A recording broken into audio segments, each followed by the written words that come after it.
Super. Great. Well, it's good to see you all. And I have got the most gorgeous sunny day here, which is wonderful. So that's nice. Hopefully you have as well. Yeah, so I thought it'd be really good to dig in a little bit more into this whole thing of what are the theories and ideas that we can lift from early childhood education, sort of development, that sort of world. And my main question that I thought we'd discuss now is how can we use that information to help us to create environments which are beneficial to the young child? So that's the kind of the overriding question. So I'll just share my screen. I'll go. So thinking about this kind of idea of Stone's different developmental theories, but how can we create optimum environments for children? Super. So I've got this graphic. There's many, many, many different ways that we could look at to view child development. Some models would separate out the sort of physical development, emotional development, social development, all these different aspects. Some would sort of mix it all together a bit like this one has. Some would be very, very specific. So when you look, for example, in the Red Book that many people have when their children are born, it sort of really looks very, very specifically. Can they hold the spoon? Can they feed themselves? Different things like that. But some developmental models may be a bit broader and so on. So I'm sure you've seen various different models at different times. And whilst I think these models are really helpful to us to know what we might expect from children and how they may develop across different stages, I do also think that we should hold them loosely because every child is different. Every child comes from a different context. They've got different in so many ways. And so I was just going to show you here. I'm sure you've come across the EYFS underpinning principles here. And so these are the four different strands that all early childhood settings should be sort of thinking about. And the one that I value them all, but the one that I particularly value is this, the one on the left, the unique child. And I think it's so, so important, especially when we're thinking from a ministry context of how we can support children generally and how we can support them spiritually, how we can support their families as well, that we remember that each child is unique, each family is unique. And so I want us to kind of hover in that space, that sort of column probably for today, but also dipping into, of course, the third one there, which is talking about enabling environments and thinking about that thing of what does an enabling environment look like? So in this particular picture on the screen, it's thinking about how we can help children to develop educationally. But whilst we'd want to support with that, I think in the ministry context, we're also thinking spiritually. So thinking, what does an enabling environment look like in a ministry, church, spiritual sort of context? So thinking about the unique child there, and how can we view each child as unique? What do we do? What can we do? What do you already do that you could share with other people in terms of ideas of creating optimum environments for the unique child? So I've got a few thoughts here that I'll share, and then it'd be great if you could share any sort of ideas or anything that you've got. So thinking about the individual child's needs, again, just like I've just been saying there, if we go into that route of saying, well, every child who is 6 months will be able to do this, so we're going to do this in this particular way. I think if we do that, that loses us the ability of looking at the individual child, of thinking about what are the learning needs of the individual children in that group. And it may be that you do a group on a Monday morning, which is very different to a group you have on a Thursday afternoon. And that's simply for that reason that each child is different, each family is different. And when we gather those groups together, they'll therefore have different needs. And I think this is one of the biggest learning points that I've probably come to in my sort of ventures over the years. I probably always used to think very simplistically in terms of, oh, right, I'm doing the, 3s to 5s group on a Sunday morning. Therefore, they'll all be able to do this, or they'll all think this way. But I've more and more just realised, actually, we need to look at the individuality and identify those needs. And the word meaningfully there, I think, is important, because to really be looking and watching and listening, and there's a approach that's derived in Italy, actually, the Reggio Emilia approach, and that talks about almost early years practitioners being researchers, and that idea that we're constantly watching and seeing the children in our groups and seeing what are they interested in, what can they do, what do they struggle with, what's catching their interest, and so on. And so I think from that ministry perspective, how can we meaningfully listen and watch and learn from the children in our groups that we can meet their needs in the best way? But also thinking there at the bottom, it says, what's the role of the adult in supporting this? And again, we could talk for a long time. There's many different roles that adults can take in terms of being an instructor and sort of telling the children absolutely everything, or are we there as a sort of a guide and a supporter, or are we there to just stand back and let them just explore on their own? And each of those different examples and everything in between actually provide opportunities and good things for children. So I think for all of these things that I'm going to talk about, think about your own setting and think what fits best for you. So what is the role of the adult in your setting? And maybe, again, in different groups that you're running, actually there is a need for adults to be a bit more, not instructive, but a bit more sort of intentionally active. But perhaps in other settings, there is it's appropriate to be a bit more passive. So, and maybe that's something that's worth deliberately thinking about and talking with your team and saying, actually, I think we probably need to take a bit more of a back seat here and let the children do this, or perhaps we need to be a bit more directional and help in this group in this sort of way. So thinking about that, what are the needs of the children and how can you and your team best support them in that? And thinking about the aims and the tensions within that. So I already mentioned this morning about children being naturally curious. I think we can all see that. We all sort of know that. But how can you then use that in your setting, whatever your ministry context is?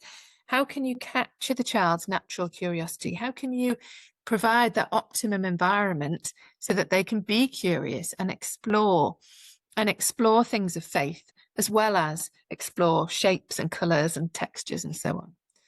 And how would that feel for the child to be doing both? And so Anne Caston's work about spiritual flourishing very much talks about the fact that actually many churches, many contexts are doing this kind of thing anyway, but perhaps not realising as much what they are doing. So again, how can you be a bit more intentional about providing those spiritual opportunities through the child's natural curiosity and using play to explore that? So again, that's just something to be thinking about.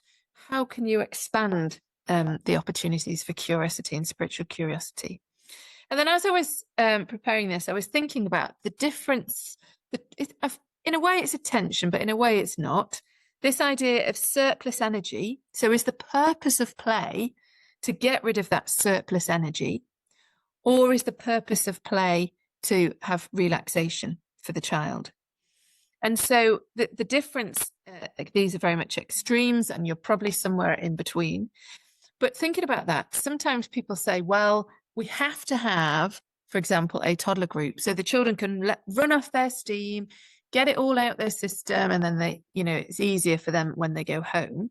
Or is it actually that you intentionally want your setting to be a bit more of a sort of relaxation space and a place to come and breathe and just be and so on, and actually to create that energy rather than consume it or use it up? So again, there will be things all along that continuum, but thinking about, what do you intentionally want your setting to be like? Do you want it to be that sort of come and run off steam, or do you want it to be that free space, or what kind of environment do you want to be creating there? And then I've got that little comment at the bottom. An overstimulating environment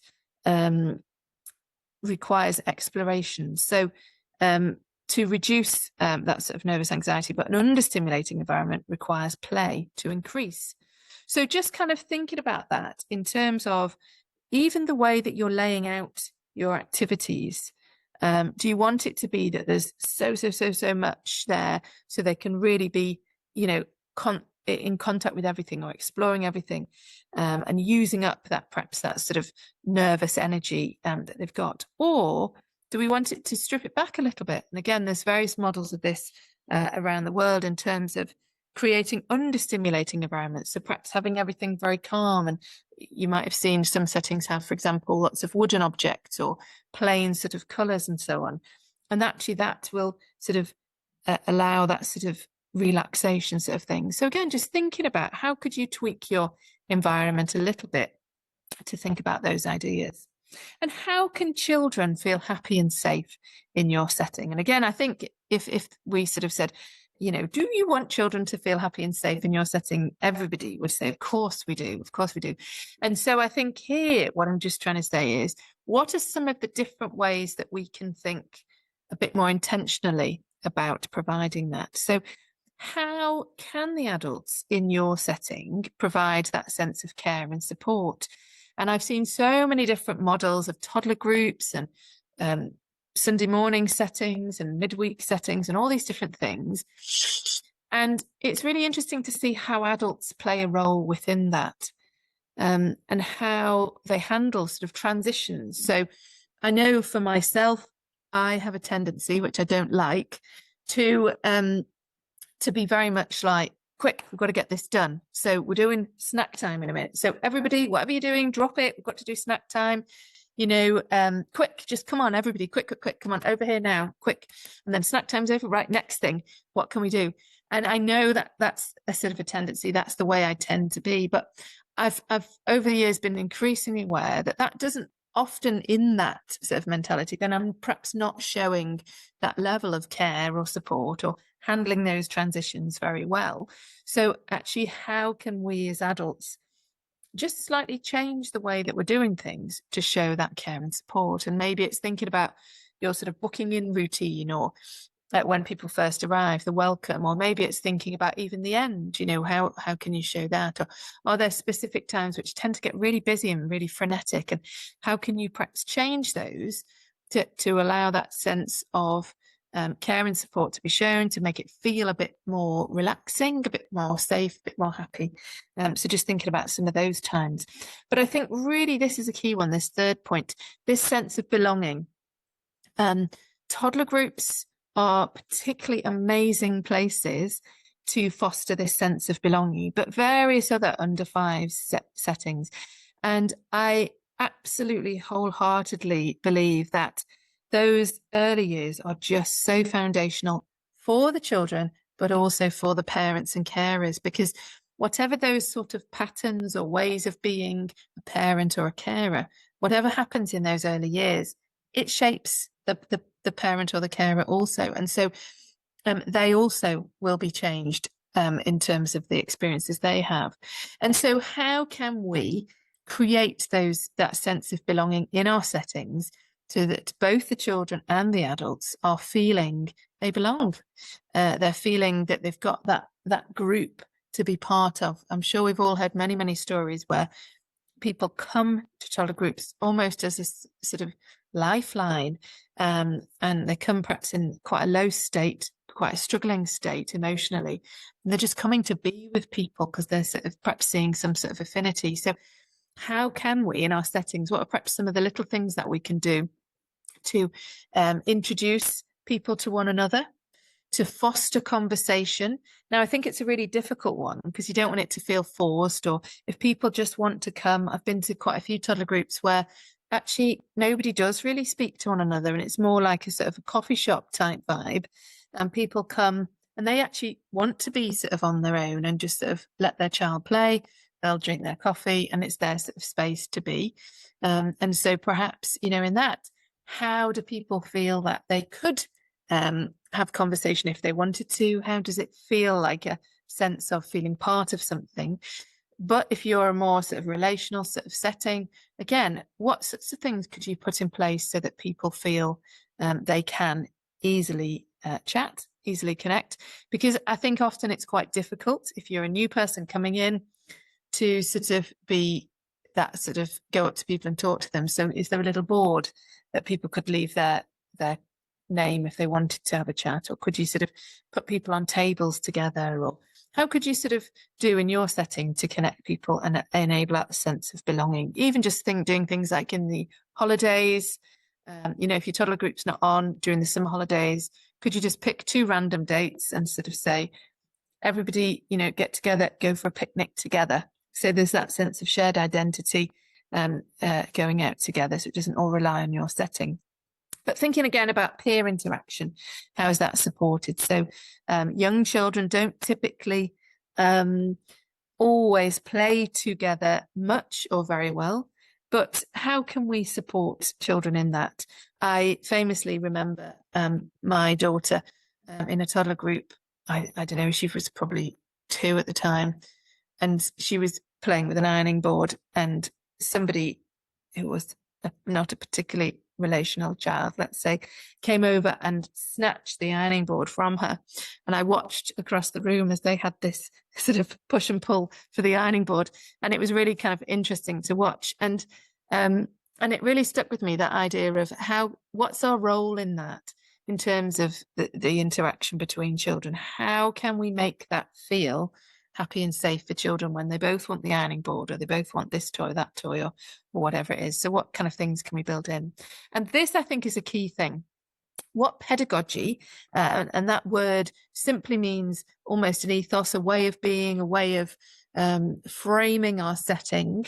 How can we set that up? What kind of way do we want to set that up? Because this really impacts the way that we do our work. And I say this because I have seen many, many, many different settings, early years settings, in church, outside church, in the community, in nurseries, all that kind of thing. And you can see the difference when staff talk with or to the children and the families. You can feel the difference. And I think it's really important for us to be setting that ethos very intentionally in our ministry settings. It may be that you, as perhaps if you're leading or quite an active participant of the team, you've got your own ideas about the ethos that your setting will have. But actually, perhaps others in your team don't realize that's the ethos or the way of kind of being. And so it might be helpful to sort of, on the back of this, to say, I was in a session the other day, they were talking about the ethos. Let's discuss together, what are some of the values? What's the ethos that we want in our setting?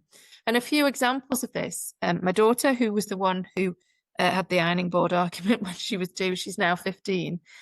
And she did her work experience recently in a nursery. And she came away and said to me how she'd noticed how different people were relating to the children and the way they spoke about the children. And she thought it wasn't great, really.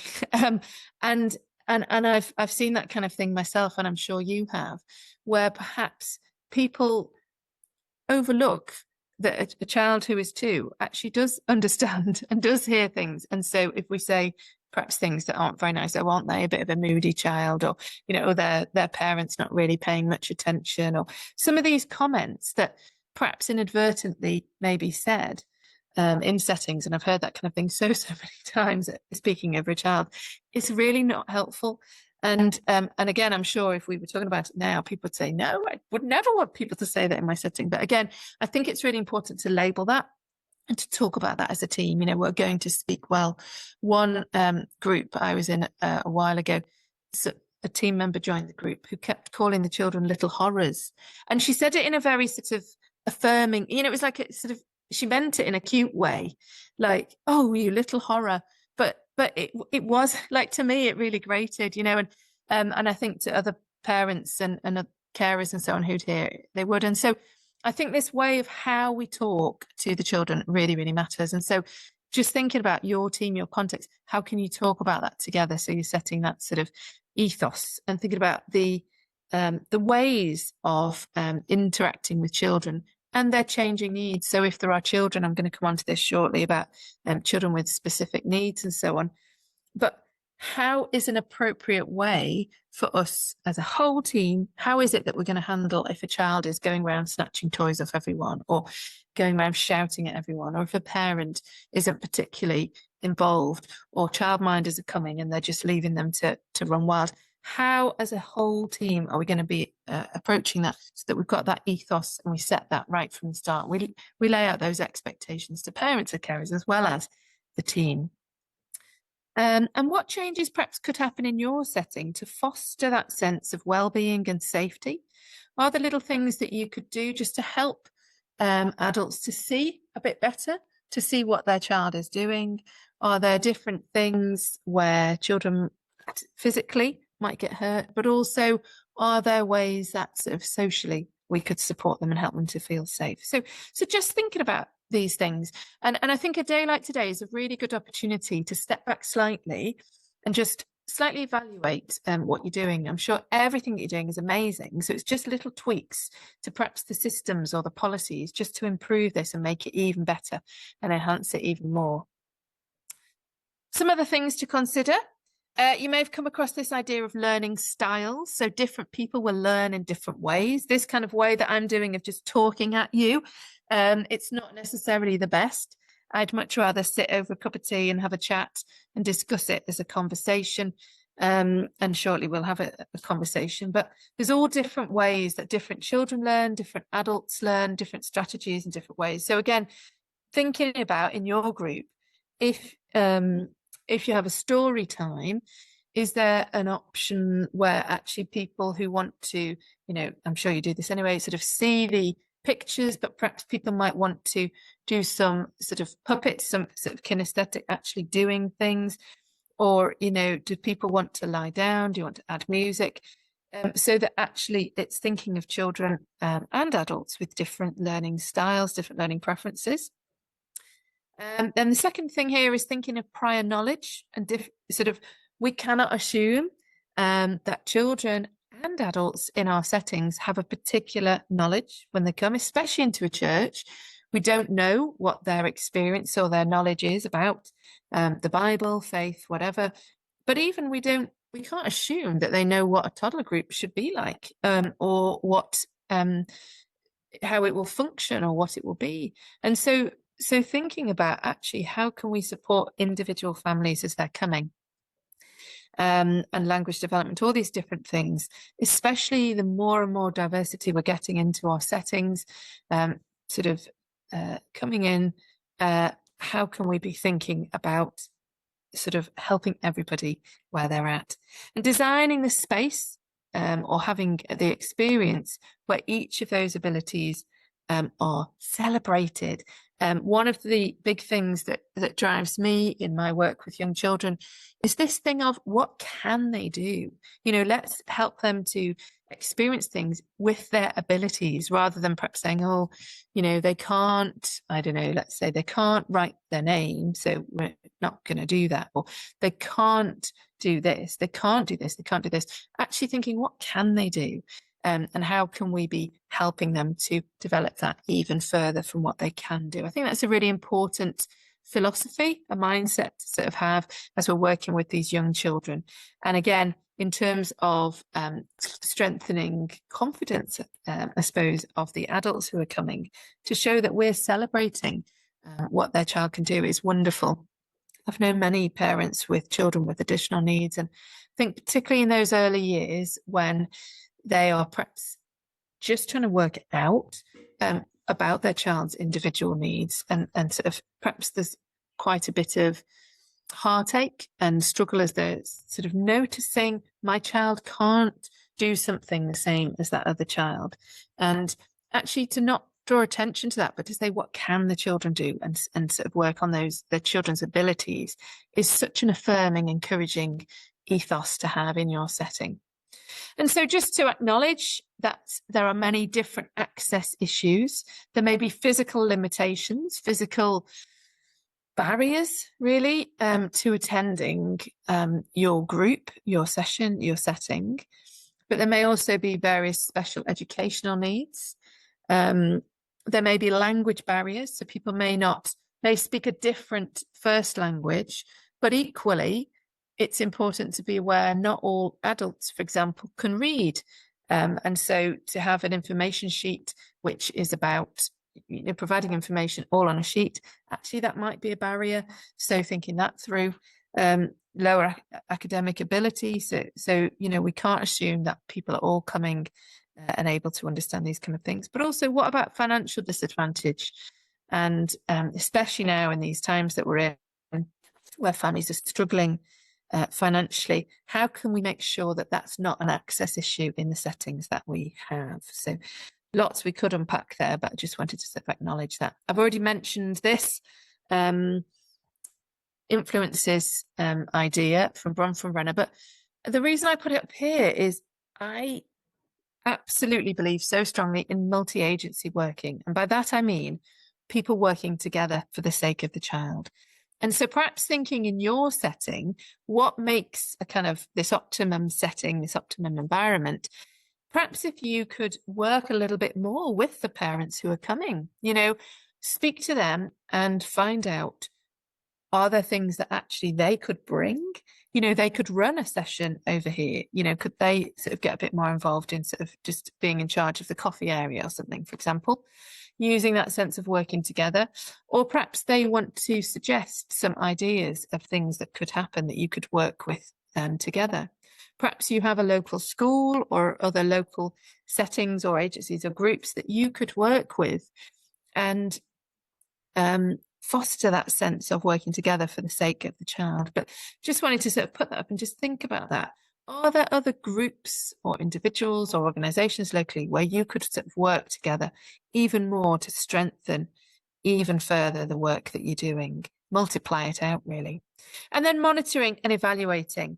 This, I think, is really important. And if you're anything like me, this is the bit that actually is hardest to do because we never have time.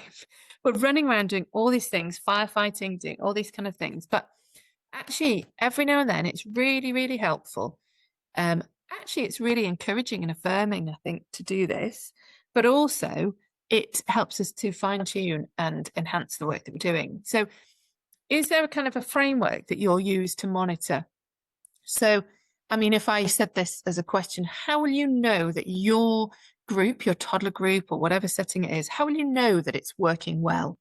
And perhaps you could sort of, again, with your team or on your own, think of, 4 or 5 things that you would say, these are the ways that I will know if it's working well. Perhaps that's about, often we go by numbers, but that's not necessarily the best marker, but that might be one of the things. It might be in terms of if people are talking to one another and there's a sense of shared community or belonging and that kind of thing. You might have other things like, are people coming back? Are people staying for quite a long time? Are people developing links and meeting up for coffee or play or whatever outside of the sessions?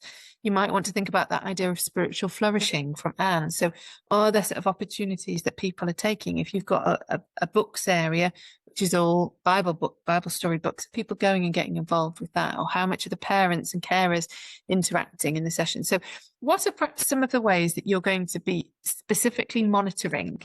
And sort of you might come back in 6 months and 1 year to say, oh, how is that, those different aspects developing? And the reason why that's really helpful is that if you decide one of my main things that I want to be focusing on in the year ahead is getting a bit more sort of Bible stories, a bit more songs from church or things like that into my setting. If you deliberately say, I'm going to monitor this in 6 months and 1 year, actually it helps us to be a bit more intentional and a bit more aware and a bit more active in those things. But also, what sort of culture and ethos are you trying to create, and how can you evaluate that? So I've talked about that quite a lot. How do you want people to be speaking with and to the children and the families? And again, how can you evaluate that? How can you just check up on that? And it's a really good excuse, if that's the word, to do that. Because if you've got sort of team members who perhaps you think, oh, I wish they would be a bit more gentle the way they spoke to our families, or I think we need to be a bit more like this or this or this. If you say, well, 6 months and 1 year, we're going to be evaluating how well we're all doing as a group to speak like this with the families, or how well we're doing in terms of reducing accidents or, providing more opportunities this way. If you have it sort of laid out as an evaluation sort of thing, just a very light touch for 10 minutes or something, it doesn't need to be a big thing. Actually, it's a really good way to make sure people's expectations and the way people are working stays sort of across the whole group. And it's an easy way to raise things without having to sort of individually point issues out or that kind of thing. And I think that helps develop the leaders in that space. And then, of course, I've put safeguarding and other policies there because they're absolutely fundamental and vital. And I'm sure you've got awareness of that. But again, just thinking, are they working in your setting, or are there little tweaks that need to be made to make them work better? So it's a really good opportunity just to take that step back and slightly evaluate. And so these are a few of my tips, just as I'm finishing off this segment, thinking from the perspective of the child. And one of the things I love to do, but never quite seem to have the time as much as I want, is to sit down in the corner for me, my main thing that I'm involved at my church is the Sunday morning kids and family work. So to sit myself down when nobody's really noticing me and people can't really see me, but I sit down on the floor in the corner and I just watch what's going on. And it's so enlightening.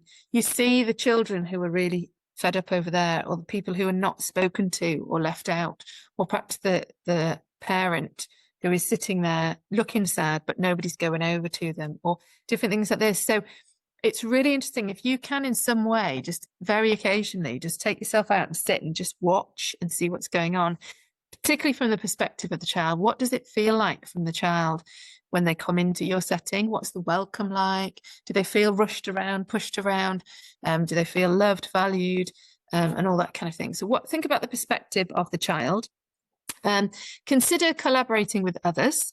So how can you, I already mentioned different agencies, different groups, how can you work together? And that may well be other groups within your church setting or your community centre.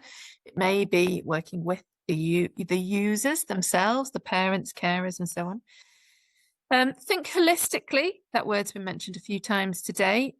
So yes, we're thinking perhaps about spiritual flourishing, but are there other ways like emotional development or other types of development that we want to be thinking about holistically?